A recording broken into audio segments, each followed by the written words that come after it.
Shalom y bienvenido a este estudio de continuación del libro Sefer Yeshaya o Yeshayahu, conocido también como el libro de Isaías. Estamos ahora en el segmento de la introducción del libro de Isaías, en la introducción de lo que es el libro de Isaías. Estamos mirando aquí que la mayoría de nuestros estudios están basados en este tema sobre el libro de Isaías. Se basa sobre la obra de Rashi. Después de él, el rabino David Kemshi, Ben Esdras, el rabino Yosef Karo, Mesudot, Barbanel, el Malbim y otras obras rabínicas. Mucho de la composición del material aquí que vamos a mencionar ha sido basado sobre el libro y la obra del rabino Abraham Rosenberg y otros grandes maestros del pueblo judío. En esta introducción al libro de Isaías veremos que el autor del libro y la posición, lo que es el autor del libro y la posición del profeta del libro, la piedad del pueblo, el trasfondo histórico donde se desarrolla el libro de Isaías y el mal llamado inferencias cristológicas o mesiánicas. Estaremos también utilizando la Biblia hebrea español, principalmente la versión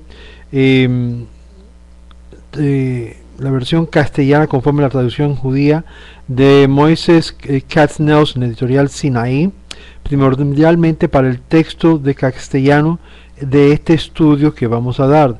La versión de la Reina Valera de 1960 se utilizará simplemente para comparar las traducciones y el texto hebreo masotérico y empleará para nos demostrar cuál versión es más cercana a la originalidad.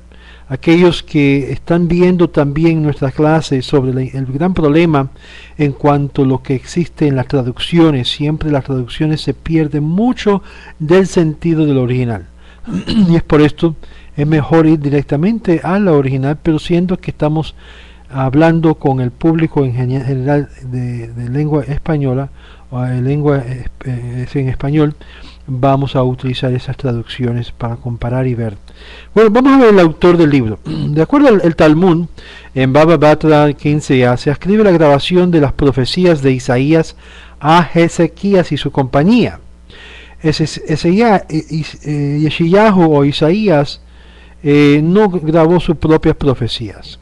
Rashi, en el mismo lugar, explica que los profetas no escribieron sus propias profecías, sino un tiempo breve antes de su muerte, siendo que Isaías o Yeshayahu fue asesinado por Menasé, que sabemos que Menasé fue el hijo de Ezequías.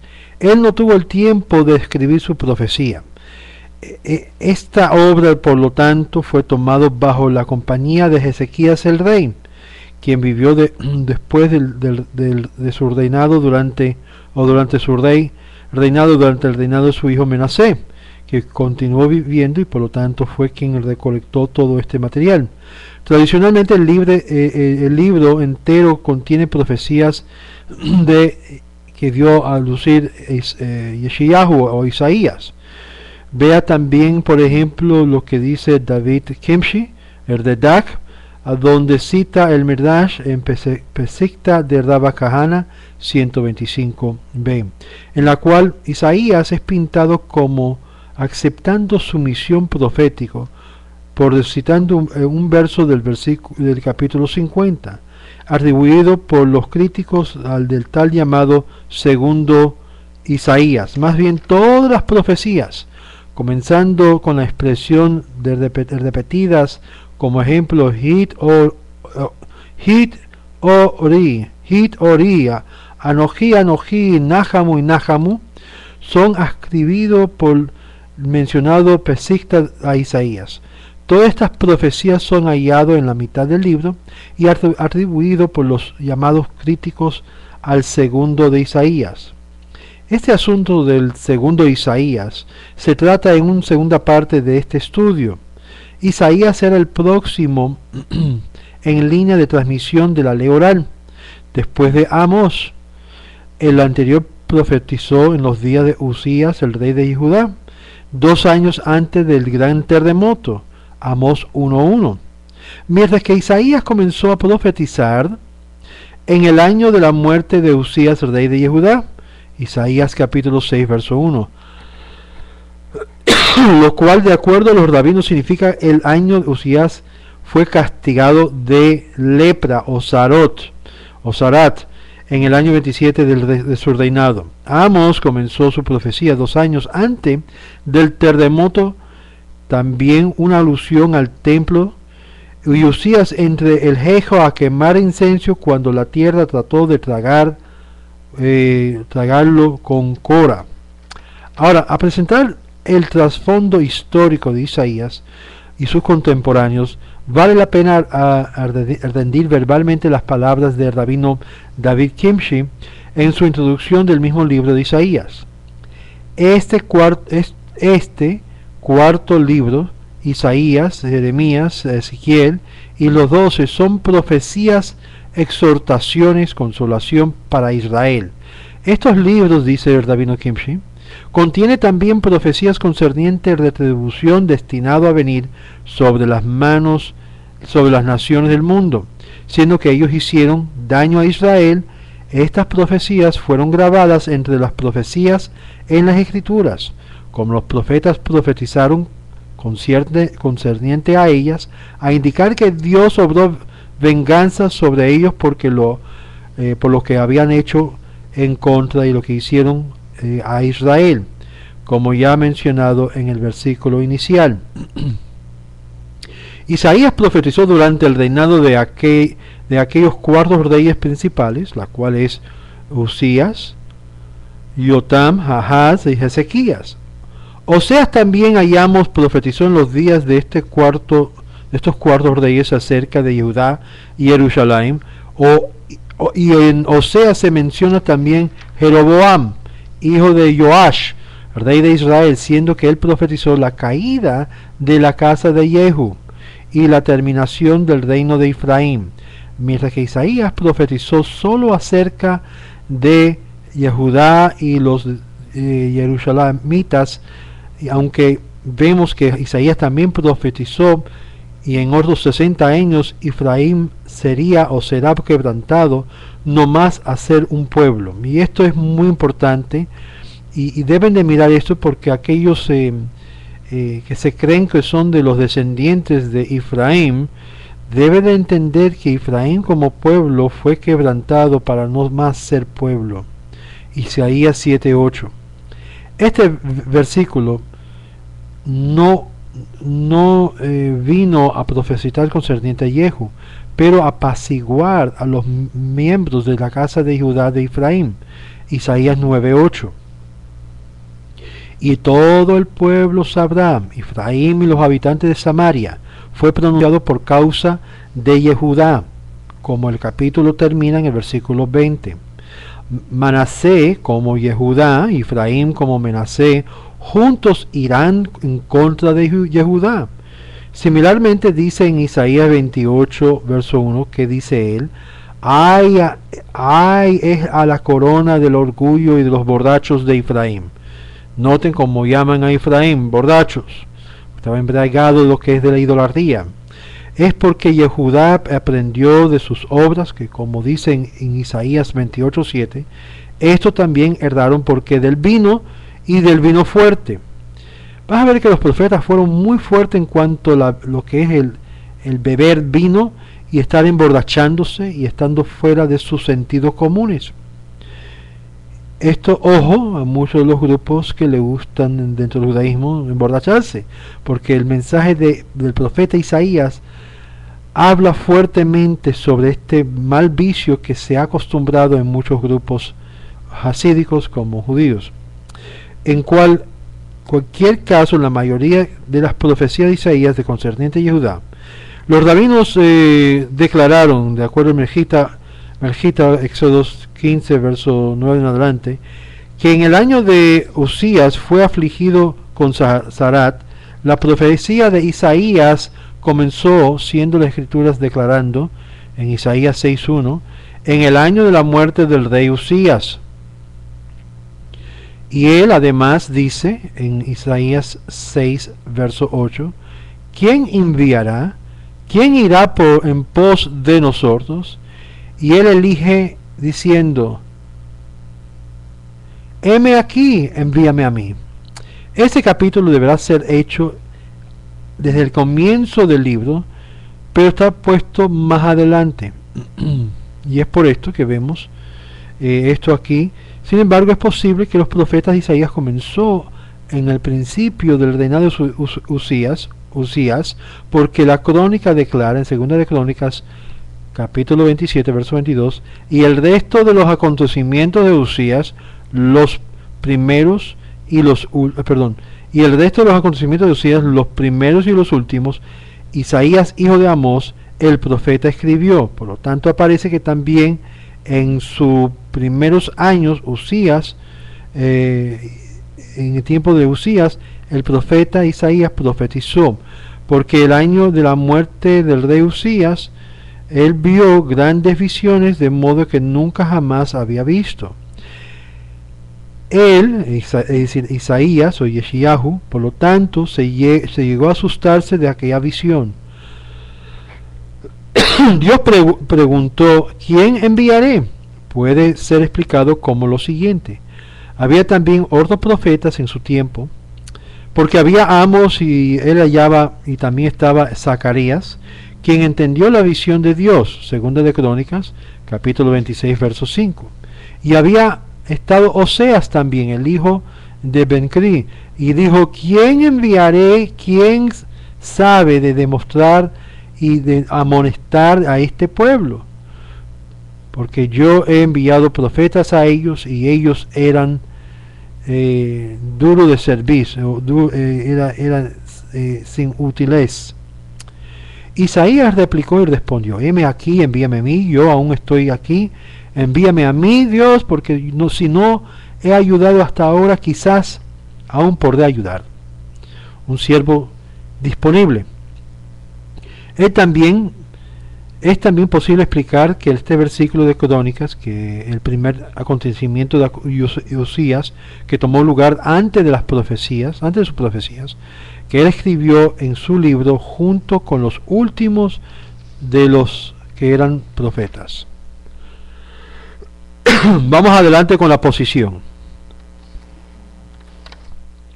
La posición de Isaías. De acuerdo al Talmud en Baba Basra 14b, el orden del profeta primarios y anteriores es lo siguiente: Jeremías, Ezequiel, Isaías y entonces los 12. Aunque conforme la cronología o cronológicamente Isaías precedió a Jeremías y Ezequiel, el libro de Jeremías es en el primer lugar de los profetas primarios, segundo a los reyes, siendo que los reyes terminaron la destrucción y Jeremías trató completamente con la destrucción, por lo tanto principal. Ezequiel comienza con destrucción y termina con consolación, pero Isaías trata completamente con consolación, Nájamo, concerniente con los 12, los profetas menores, aunque Oseas era el primero de este periodo, siendo que el profeta es breve, fue incorporado en un solo libro, finalizado con Hagai, Zacarías y Malaquí, quien eran los últimos profetas. Y sobre escrutinar más cerca de los números de Mazín y Yakut Shemuni, llega a ser aparentar que él también siguió este orden talmúdico. El orden popular, sin embargo, pone a Isaías como el primer libro de los profetas mayor, seguido por Jeremías, Ezequiel y los 12. Abarbanel cuenta para esto en siguiente manera. Él justifica la posición de Isaías como el primer libro basado en 5 razones. Los 5 razones de Abarbanel fue que cronológicamente Isaías era primero, por lo tanto, así como los profetas primarios fueron arreglados de un orden cronológico, de igual modo deberán los profetas ser arreglados de esta forma, es decir, los profetas tardía o anteriores. Esto especialmente es cierto de los tres profetas, Isaías, Jeremías y Ezequiel, siendo que sus libros son, así dice los rabinas, del libro de los reyes. Por lo tanto, siendo que Isaías profetizó durante los reinados de Usías, Yotam, Ahaz y Ezequías, Jeremías profetizó durante el reinado de Josías, Joaquim, Sedequías y sus hijos, y Ezequiel profetizó durante el exiliado de Jehoiada. Es apropiado que ellos sean arreglados en este orden. Número 2, contiende a Barbanel. Contiende por la cronología. Número 2, dice Barbanel que Isaías fue el más grande de estos autores. Ambos, a través de su propio mérito y sus estatutos de su familia, Isaías era superior a los otros profetas. ¿Por qué? Porque los rabinos nos dicen que Amos y Amasías, rey de Yehudá, eran hermanos. Por lo tanto, Isaías era el sobrino de Amasías, el primo de Usías, como miembro de la familia real. Él castigaba al pueblo sin temor de represalias. ¿Por qué? Porque él era también descendiente de David, heredor también del reino. Aunque Isaías dice en Isaías 50, verso 6, di mi espalda a los que me herían, y mis mejillas a los que me arrancaban la barba. No escondí mi rostro de los vituperios y de los escopetazos. Él, no hablando del Mesías, él, el profeta, dice, no declara que fue actualmente atacado por el pueblo, simplemente que él meramente declara que él estaba dispuesto a sufrir cualquier tipo de vituperio, humillación por la causa de Dios. Lo contrario, en los siguientes versículos él declara, en el versículo 11 del mismo capítulo 50, porque Dios, el Señor, me ayudará, porque no he sido confundido y he puesto mi rostro como en perdonar, y sé que no seré avergonzado. Más bien, la belleza de su estilo indica educación disponible solo a la clase de nobleza, realeza. Concerniente a su estatus como profeta, los rabinos le compara a él a un habitante de la ciudad quien vio al rey, en oposición de Ezequiel el profeta, en la cual lo compara a uno del pueblo que envió el rey. Por lo tanto, el reencuentro, o lo que es el decir la historia de Ezequiel del carruaje celestial, fue mucho más elaborado que Isaías. Esto indica que del pueblo viviendo, que Isaías estaba ya dentro de la corte o tribunal del rey, es asombrado por este espectáculo y recuenta su experiencia en detalle, mientras que el habitante de la ciudad acostumbraba a las costas del rey, y recuenta de una forma brevemente. Es decir, Isaías estaba acostumbrado a estar siempre delante de lo que es el rey, y por lo tanto las grandezas no era tan impresionante para él como lo que era Ezequiel. Tercero, argumenta Barbanel, su profecía era un grado más alto que otros profetas. Y es interesante que Barbanel menciona estas distinciones de Isaías, porque se dice que Barbanel era también descendiente de David. Y esto significa claramente que todo esto que él habla es importante para entender quién era el personaje del profeta de Isaías. Como es conocido, existen varios grados de profecía y cada profeta percibió su profecía y de acuerdo a su nivel espiritual. Como nos dice en la Torá en Números capítulo 12, verso 6, la profecía de Moisés era superior a que de todos los profetas y que Dios transmite su profecía con ellos con una visión, en un sueño, y estos fueron dos niveles generales de todos los profetas excepto Moisés, Moshe.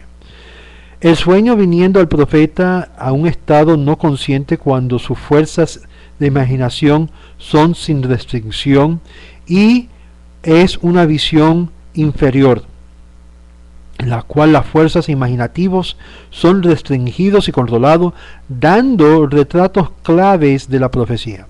La palabra del Señor era a mí, un ejemplo, indica un sueño. en expresión de un encuentro frecuentemente en el libro de Jeremías y Ezequiel.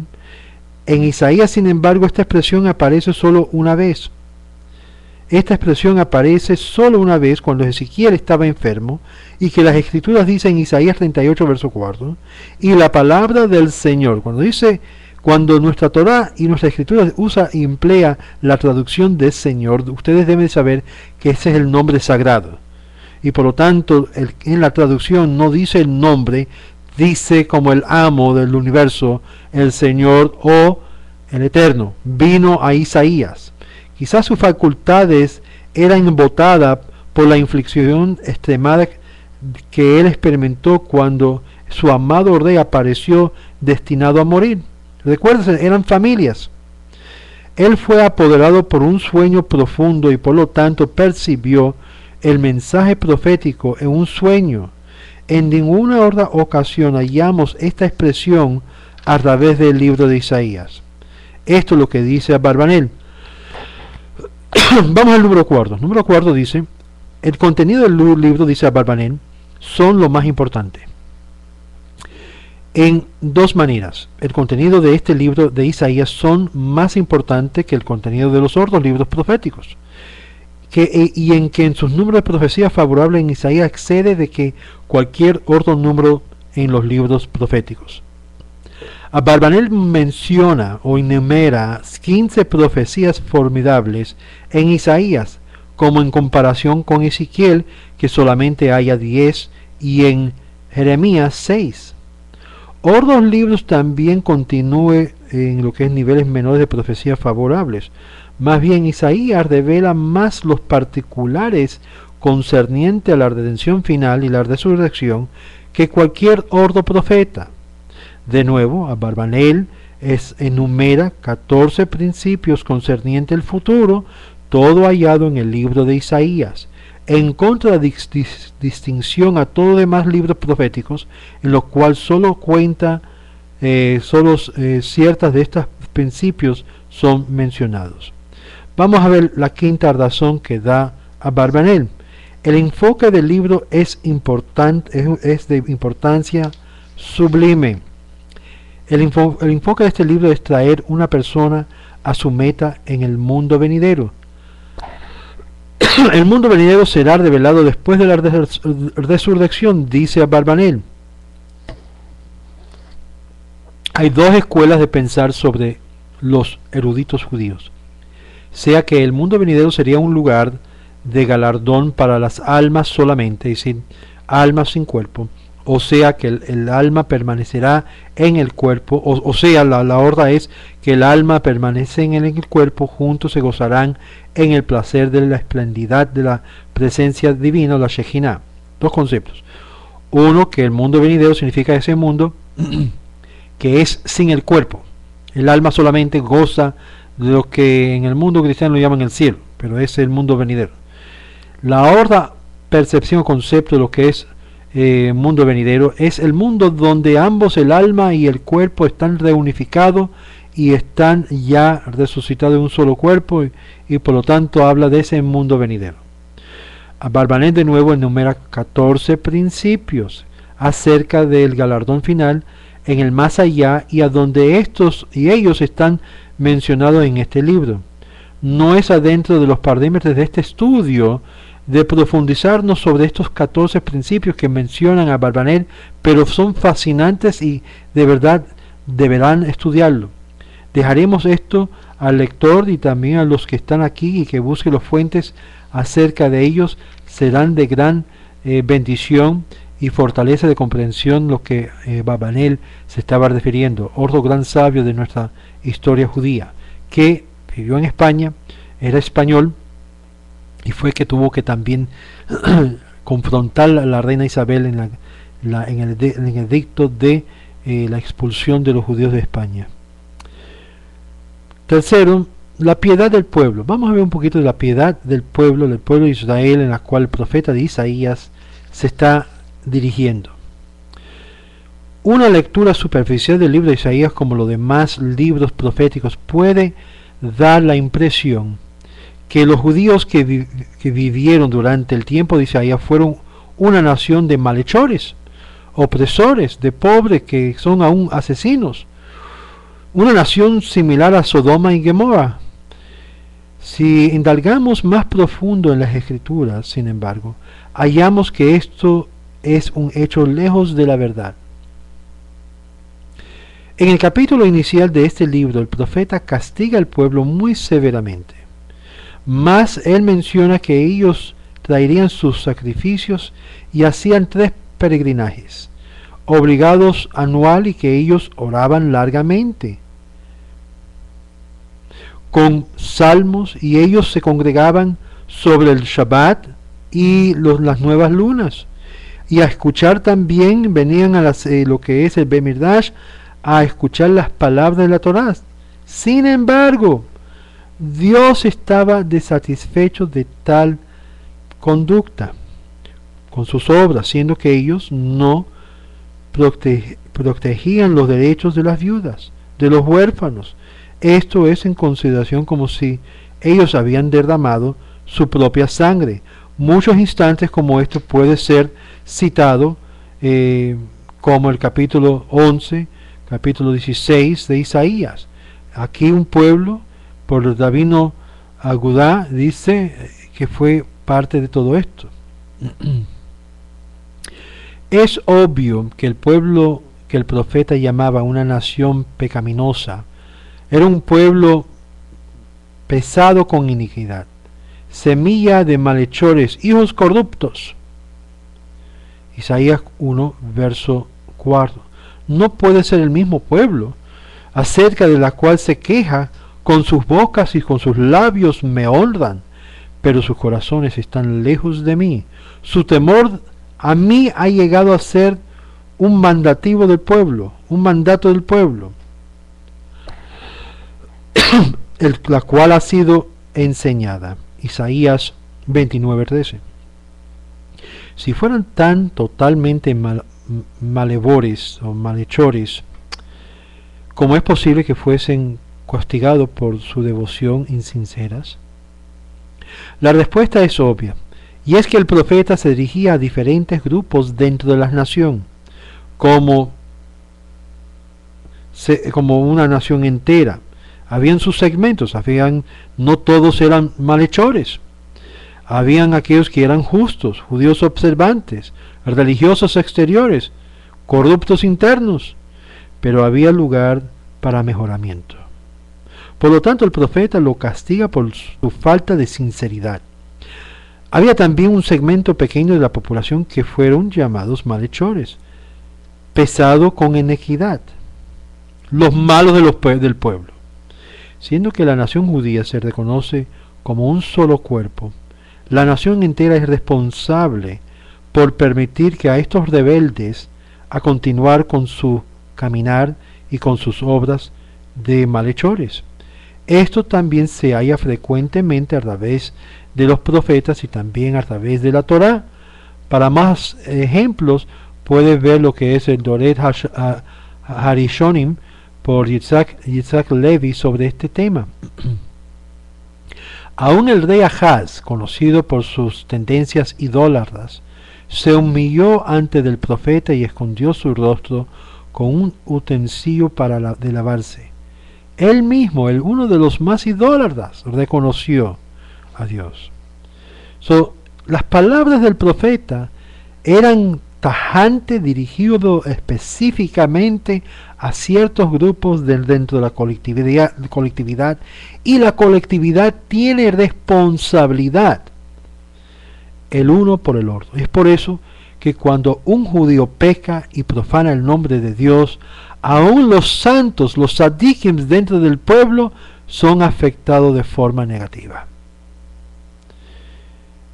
Y cuando un tzadik hace lo que se llama Meseret Nefesh, y a veces tiene que dar su vida por el pueblo, también la colectividad recibe los beneficios de tal vida consagrada y dedicada y ofrecida al Eterno, el pueblo de Israel.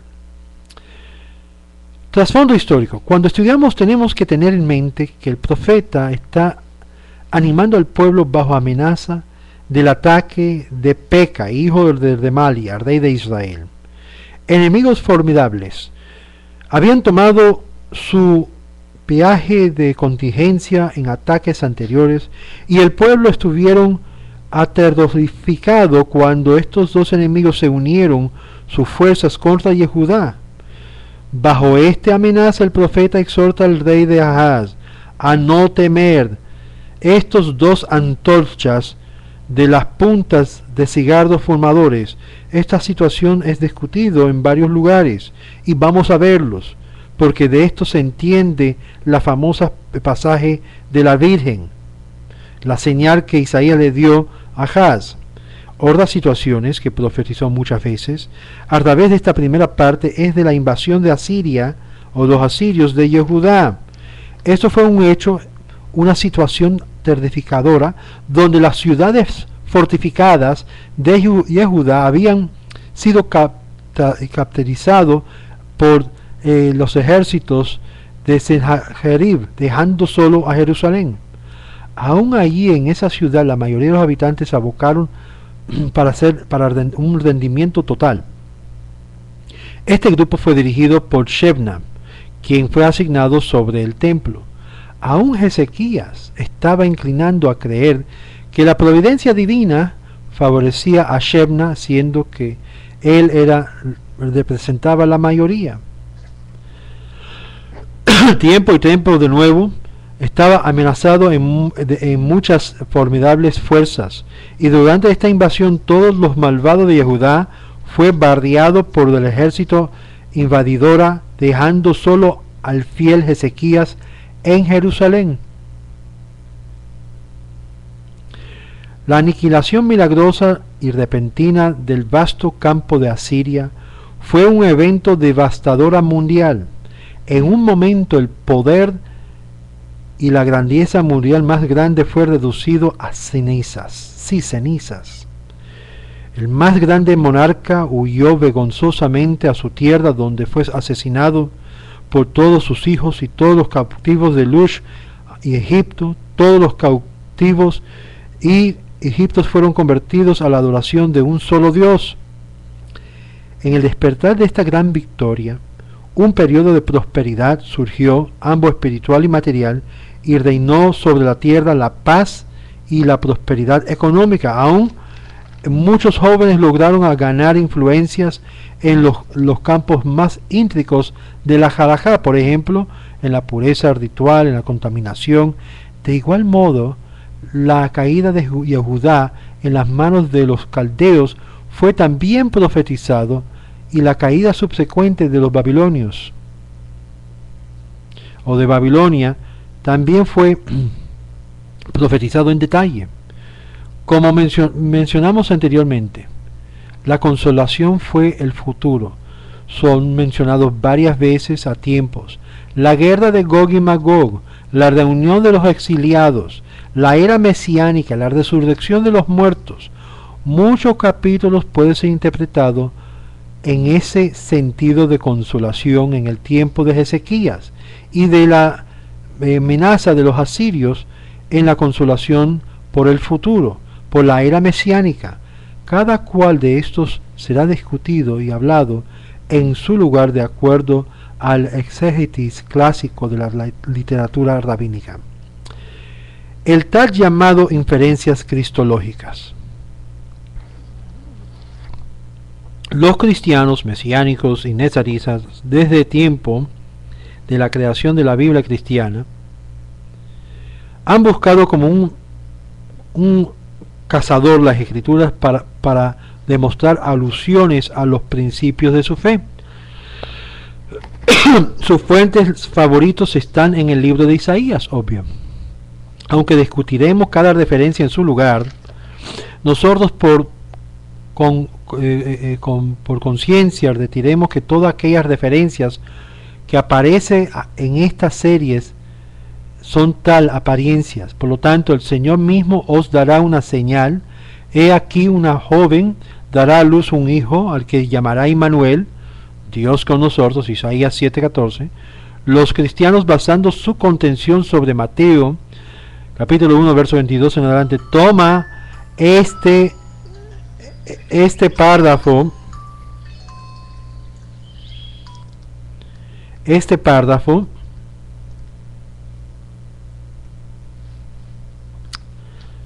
toma este párrafo como una profecía del nacimiento virginal, y tal no existe. Ellos traducen la palabra alma como virgen, o en griego betulá, paternos en griego, que es en hebreo, la palabra virgen en hebreo es betulá. Al-Barbanet también refuta esta interpretación con 7 argumentos. Varios de ellos ya aparecen en los comentarios más antiguos. Ellos son los siguientes. La palabra Hinei ha-alma, aquí denota una ocurrencia inmediata como evidencia por Génesis, por ejemplo en Génesis capítulo 15 verso 4. Aquí la palabra del Señor vino a él diciendo, es decir, fue algo que ya ocurrió, ya estaba presente. De acuerdo a los cristianos, estos toman lugar cientos de años más tarde. Lo ponen en el futuro, no en el presente. En tal caso, las escrituras deberían haber declarado, y será al final de los días, o algo similar que esta expresión, que expresa que en efecto esto es para un tiempo más tarde. Eso es lo que dice Barbanel.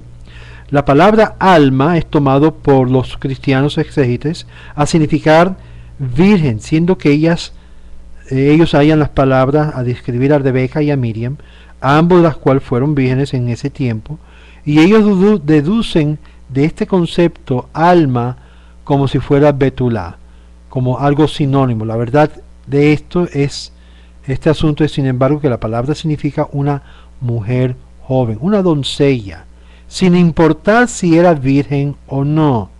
Esto es dado evidencia en tales pasajes en el hebreo como en Proverbios capítulo 30 versos 18 al 20. Hay 3 cosas que son demasiado maravillosos para mí, y el cuarto no se conozca, el camino de una águila en el aire, el camino de una serpiente sobre una roca, el camino de un barco en medio del mar, y el camino de un hombre con una alma, doncella. Así es el camino de una mujer adúltera. Come y se limpia la boca y dice, no he hecho nada malo.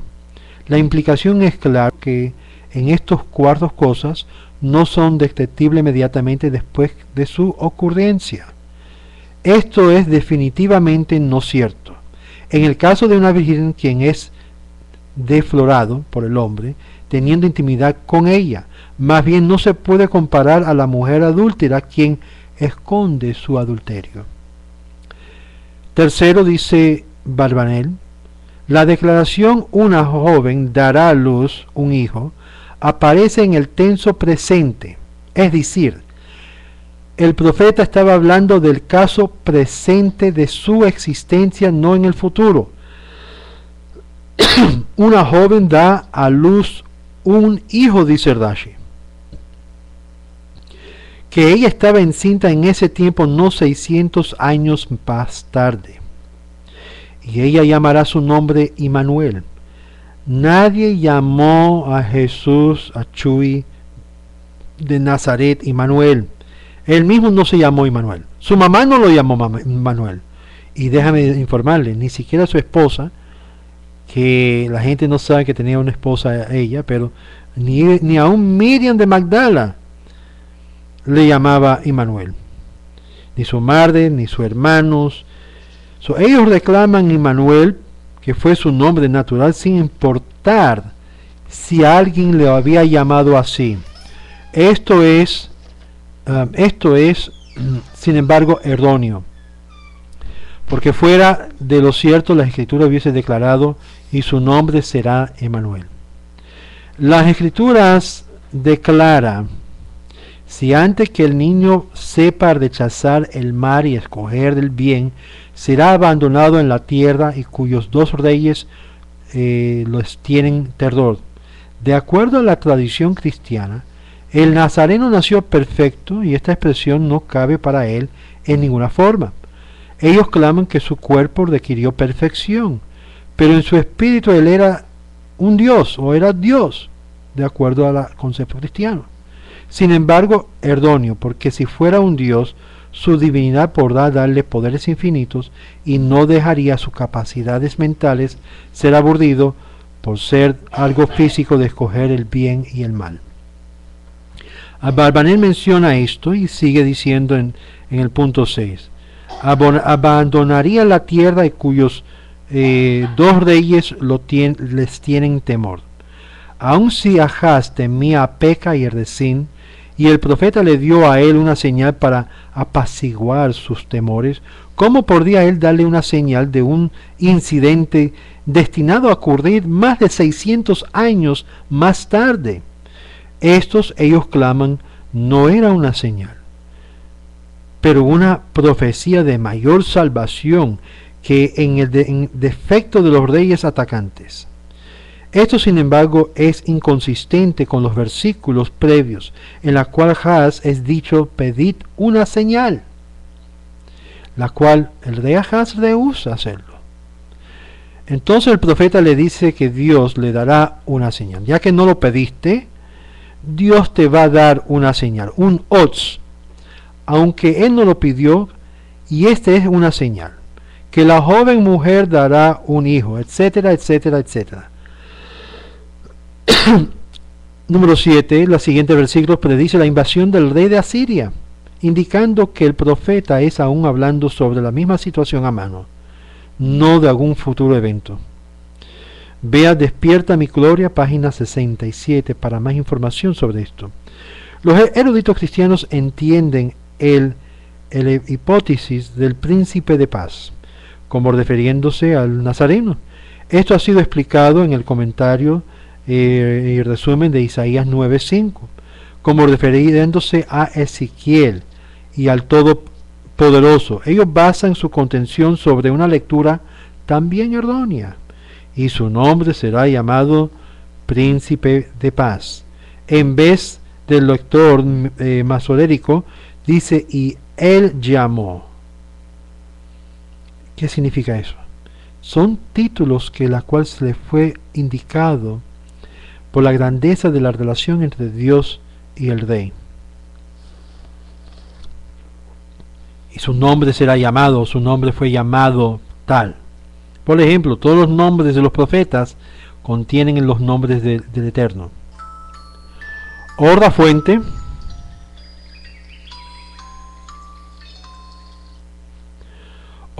favorito en Isaías 52, verso 13 al 53, verso 1. Esto también trataremos en la segunda parte de este estudio de Isaías, y veremos que las inferencias cristológicas tienen su explicación y no da substancia en ninguna forma de sus rechazos. Y aquí es donde vamos a terminar en este día esta introducción del libro de Isaías, y ya para la próxima vamos a entrar a lo que es en sí un poco más de lo que es el capítulo 1 de Isaías. Muy bien, les deseo a todos ustedes un shalom, shalom. Le habla Moshe Otero. Shalom.